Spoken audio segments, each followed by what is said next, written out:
What's going on, YouTubers? For ladies and gentlemen, it's the Natural Born Thriller.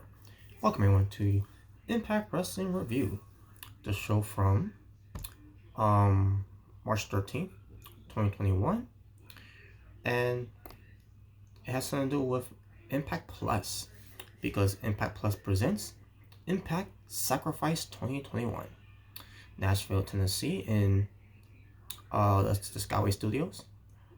This event happened where 9 matches, no pre-show whatsoever. 9 matches were included on the show here. Did all matches need to be on here? Nope. They could have saved some of it for, the upcoming Impact Wrestling show. Which is the fallout of happening on Sacrifice.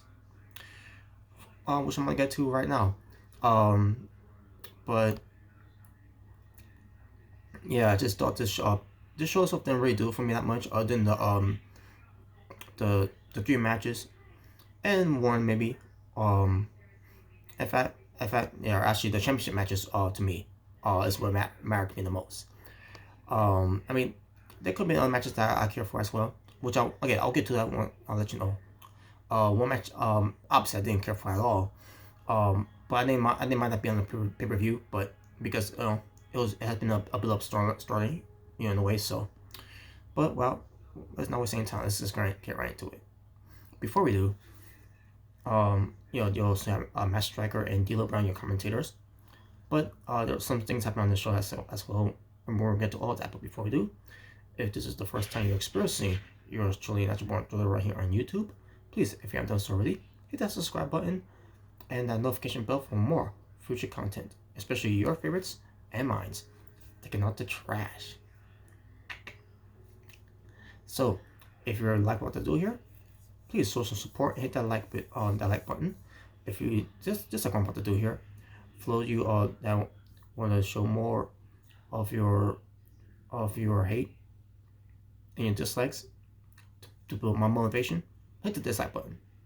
Either way, thank you for spending your time as I get ready to do what I gotta do here to try to give you the absolute best content with the orange thumbs up that I can possibly can. So, and that being said, let's get right to the show here. So the opening match was Decay, Black Taurus, and Crazy Steve being accompanied by Rosemary going up against Scum, Adam Thornsoul, and Lasso the Legend. 8 minutes it lasted of a tag team match, and this was the opener. And this is a match that I could have done well with. They should have said this for Impact Wrestling, because this came out of nowhere. I don't see myself why was this even part of this show itself for Sacrifice is beyond me. Because they, Decay confronted Scum, because originally they was going to confront Triple XL, but then they left, so the Scum was left for them. And basically the whole thing is that Decay needs someone to sacrifice, and that's exactly what happened, and Decay wins. Yeah, I didn't care the match that much, so, and I knew who was going to win too, so that's why I didn't care for it that much. Another match I didn't care for either, and yes, this match was built up to Tina Dashwood and Caleb with K going up against Havoc and Nevaeh. This intergender tag team match lasted 6 minutes and 40 seconds.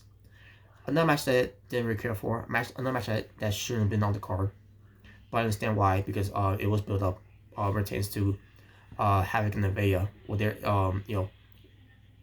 especially with Nevaeh, I should say, where Nevaeh is not sure of herself anymore. And this is what the match was all about. You see if she is sure of herself, of what position that she's in.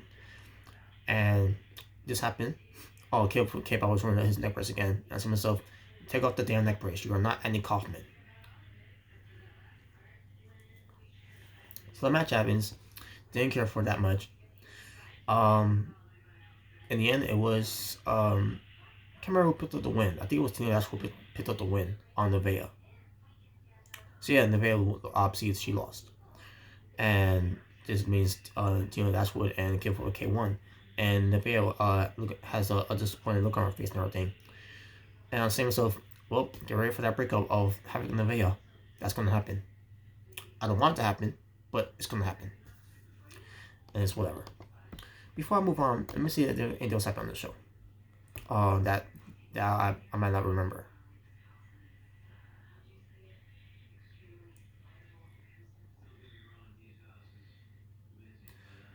Um,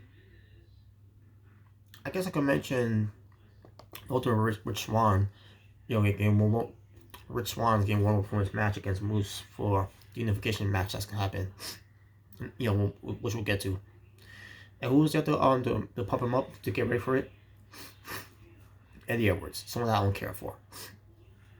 So he's pumping him up, and Rich Swann is now all pumped up. He's all hyped up. He's all fired up for the main event, and we'll get to that later. So there you go. If there's a segment that wasn't not needed, it was Eddie Edwards being there for Rich Swann. You know what segment would have been fun on here? Trey Miguel and Sami Callihan. Just saying.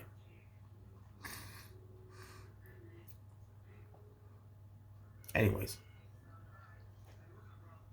then we get to the next match. A match that I sort of did care for. It's Violent by Design, Diener and Joe Doring, with Eric Young at ringside versus James Storm and Chris Sabin. Beer guns, I should say. And they make coming by Jake something. Attaching match lasted 11 minutes and 30 seconds. It was decent. Don't care about Diener of his new look and all that, and his new persona and all that. But hey, Ace it's better than Eddie Edwards, I should say. You know. But this match happening, and I was enjoying this match. Eric did get involved, and Jake something got involved too. So and then we got a referee bump, which Bobby Brian Hedlund was referee of the match. And while all this commotion was going on, Rhino comes out, and holy shit, it's Rhino. And I see myself, oh no, something's gonna happen here. And sure enough, something did happen. So Rhino teases going after Eric Young by hitting, when Eric Young's on the apron or whatever. Only for him to run the ropes, because Eric Young got off the apron. Only for Rhino to run the ropes and gives Chris Sabin a gore. And I see myself, yeah, I saw that coming. So the heels won. Violent by Design wins. And Rhino is alongside with Violent by Design. So I see myself, yep, he's with them now. So what's gonna happen now when Heath Slater comes back later on this year? Because Heath and Rhino are supposed to be having their thing, and Rhino is the winner of the Koya Shot Battle Royale from Bound for Glory when he won the cup. What's happening with that now? Are we done with that now? Or is Rhino is gonna, I don't know what they're gonna do with that, but yeah, Rhino's back being with on Impact Wrestling, and he's now alongside with Violent by Design. Now he's a heel. So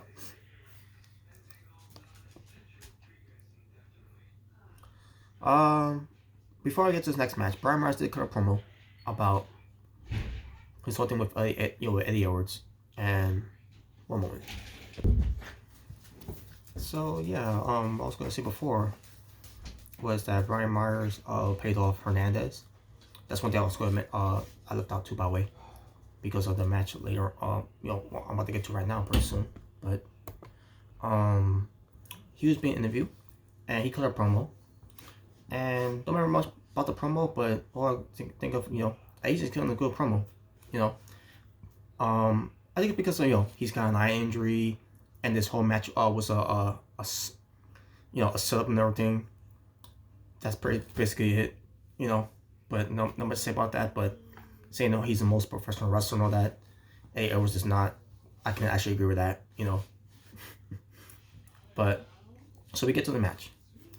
The match is the whole harmless match, even though there's not really there was nothing harmless about this match because they use weapons.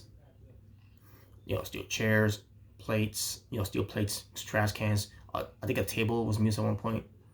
A candlestick, oh god, yeah, Kenny. Well, at least Josh Matthews was not on commentary for this one, but still doesn't make it feeling better that Kenny made an appearance, the candlestick with the face on it and all that. But yeah, so it was Eddie Edwards and Brian Myers won the match. Whole harmless match. 16 minutes and 50 seconds lasted. To me, 16 minutes and 50 seconds was long enough for me not to care about that. Hernandez Day came out, making it odd, um, numbers game, I should say. But then Matt Cardona comes out of nowhere, you know, beats up on Hernandez, and then they were gone after that. And the match could continue on for another 3 minutes, I guess, to finally Eddie Edwards. He got that little piece wrapped on with red tape, whatever, that Brian Myers had. Puts it in his knee. Boston knee party. It was a good Boston knee party. But he got the win, but still didn't care. So yeah, Eddie Edwards won. Big whoop. Both sides either way. If both sides won either way, I still wouldn't care. So this match meant nothing to me. It didn't mean shit to me. I don't remember if anything else happened before we get to the next segment.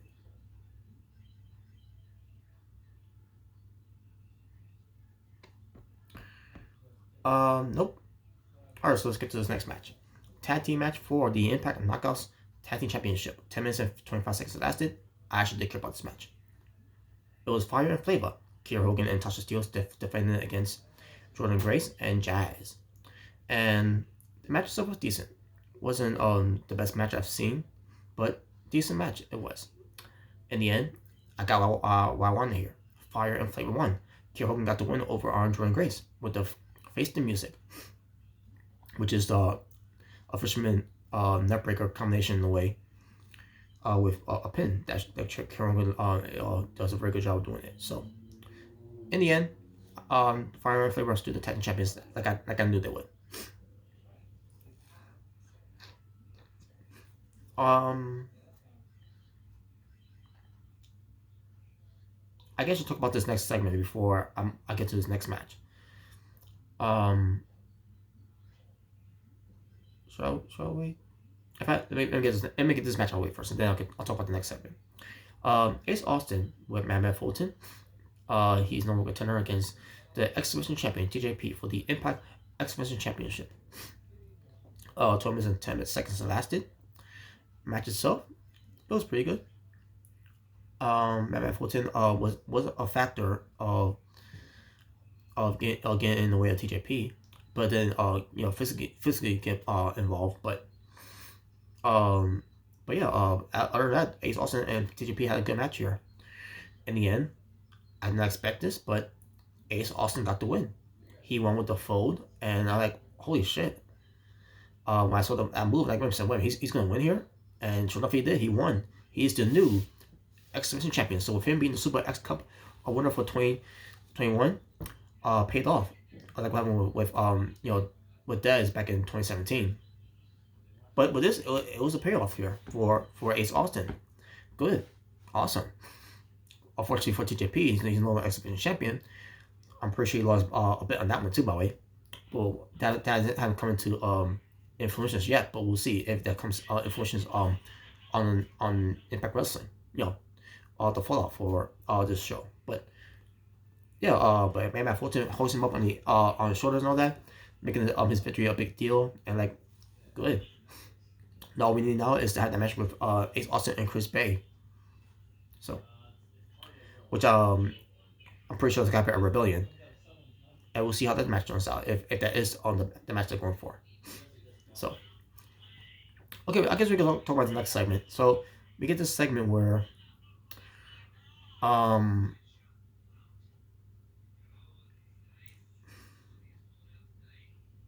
first, let me talk about Moose. And then I'll get to this next segment because I'll think about two in my mind. Like, was there another segment that's going on? I remember there was Moose. He was gonna be interviewed by the interviewer was Gina Miller. I should have mentioned this too, by the way, when it comes to interviewing Brian Myers. But when it pertains to Moose, though, she's trying to interview Moose about his feeling going into the pay-per-view. The feeling that he's going to in the main event and everything. First, he didn't say anything, and she's like, I think the fans would really like to know, what your feelings going into the match and everything. And then Moose says, watch my match.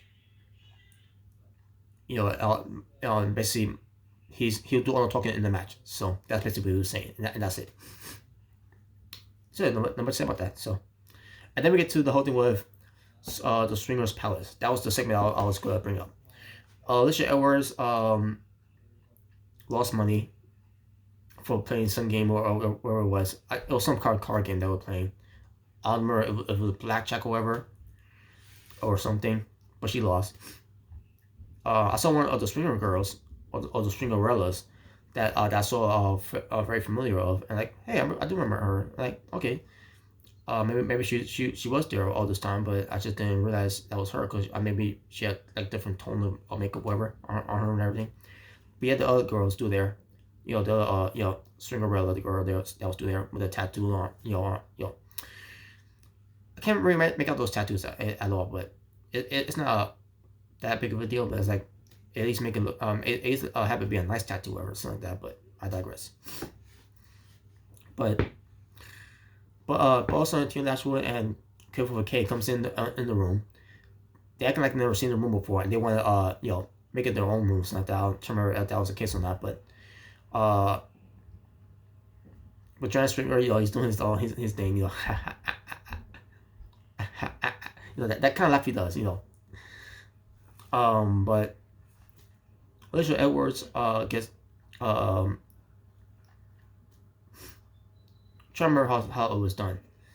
But Tina Dashwood was like, hey, I remember this girl and everything, and all of a sudden they want to have a match, so they go into to the room of Scott Demoy, which we'll get to that later because I guess it took them forever to find that on the room or whatever, so we'll get to that later. And John Springer ends up by saying, "Oh yeah, I remember he said something about no smoking in the Stringer's palace, whatever, something like that, right?" All of a sudden, for the segment at the end, he's smoking a cigar. And someone said, "Wait a minute, I thought he said there's no smoking. What? So does a cigar don't count?" I didn't get it, but it's whatever. And that was a segment, so not much to say about that. Deanna Purrazzo, the Virtuosa, defends her Impact Knockouts Championship title against ODB. At first, she was being accompanied by Kimberly and Susan. So in the match, they start having at it, and also it lasted 8 minutes and 30 seconds. It lasted, I should say. And they were having a match. All of a sudden, Kimberly got involved, and because Susan was being the distraction for the referee, referee saw what happened there and realized what was going on, so he decided to kick both of them out. And Deanna Purrazzo and ODB doing it on their own, and they were having a decent match. Not Deanna Purrazzo's best match, but it was decent. In the end, she did win with the Fujiwara armbar, trapping not just one arm but 2 arms, like she's done before to Jordan Grace.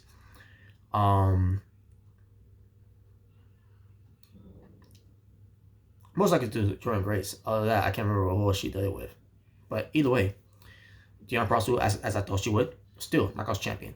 It was just something that for ODB to do, and that was something that that needed to be done. So before we get to the next match, then also we get to Deanna Purrazzo and I remember now why this whole thing happened too. So back at the Springer's Palace and all that. Basically, they were go to his office. So Scott Demoy to I'm gonna ask for a match against you first. No, I'm gonna ask for a match against you first. So all of a sudden they got to their office, and so Alicia Edwards and Tina Dashwood went to Scott Demoy's office and said, basically said together that we want to have a match against one another.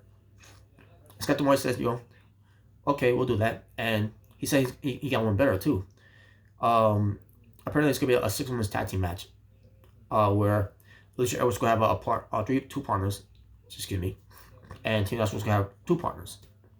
And don't remember much about what he said about it, but we had to tune in on Tuesday to find out what's going on with that one. So there you go. And then we get to Finn Juice, David Finlay and Juice Robinson, as they go up against the Good Brothers, Doc Gallows and Carl Anderson, for the Impact World Tag Team Champions. 15 minutes lasted, and match itself was pretty good, as I thought it would. And coming into this match here, I went for Finn Juice to win for him to win the belts here, but But the thing is, with Good Brothers doing the things with Kenny Omega, I thought that was gonna happen. So, but despite that, they're having a good match and everything. And basically, before coming to this match, folks, I was spoiled about one thing that happened. It was accidental. That I saw something on the location, and I was very disappointed in myself of that. But at the same time, I'm kind of glad because who was winning the match here was Finn Juice. So they are the new Impact World Tag Team Champions. Guys from New Japan Pro Wrestling, signed with New Japan Pro Wrestling, doing things for Impact Wrestling, are now the Tag Team Champions. Like, wow, I was not expecting that. I was not really expecting them winning the tag belts here. Again, I was spoiled with this because I knew coming into the match they won the belts, but I'm kind of glad that they did because the Good Brothers to me are falling flat to me, unfortunately, because they're not the old Good Brothers that I once known back in the days of New Japan Pro Wrestling, back in the days when they were a Bullet Club, because WWE has damaged them so much that they've been affected by it, and they never got away from that. And it's unfortunate too, but whatever. Now we got Finn Juice as tag team champions, right? I'm glad they are. Now I can't remember if there any other segments happened on the show here, so let's not waste any more time. Let's get right to the main event, the one y'all wanted me to hear about. Now this match, I think that was not spoiled for me. Thank God it wasn't, because I would have been pissed if I would been spoiled with this one too. But it is the Impact World Champion Rich Swann versus the TNA World Champion Moose, and this Impact Wrestling TNA, Impact World and TNA World Championship unification match. 20 minutes and 30 minutes it lasted. 20 minutes and 30 seconds, it lasted. And it was good. And it ends up being more good when they started doing some moves that I didn't think was possible to do. Especially from Moose's side. Rich Swann tried to go for the lethal injection, the handspring cutter. Moose gives the big boot, and then Moose was going to do something to Rich Swann, and then Moose goes to hop on the ropes there, and then Rich Swann does the handspring, and then Moose basically the time was just it could have been any better. I mean, it could have looked perfect, but it couldn't have been any better than what it was. So Moose, I don't know what he's trying to go for, but didn't matter because Rich Swann countered it with the lethal injection, and it was awesome counter. And then later on, Moose goes to get Rich Swann on the top rope because they were battling on the ropes at one point, and then Moose gets back on the top rope where Rich Swann was at, gets him a fall away slam position, fall away along with him doing a backflip on them, and like, holy shoot, man, that was awesome. This is all about being a world champion for both belts.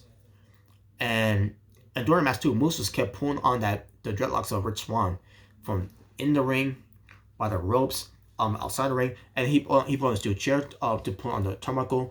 That never came to factor until later on it did. But when it did, Moose out of anger, he found that adrenaline. But then all of a sudden, Rich Swann goes for a flip onto Moose, and went for the pin, but then turns into another pin, and pins Moose and becomes the Impact World, still the Impact World Champion, but the new TNA World Heavyweight Champion. So Rich Swann has done it. He's made history of being the Impact World Champion and the TNA World Heavyweight Champion, and like, wow.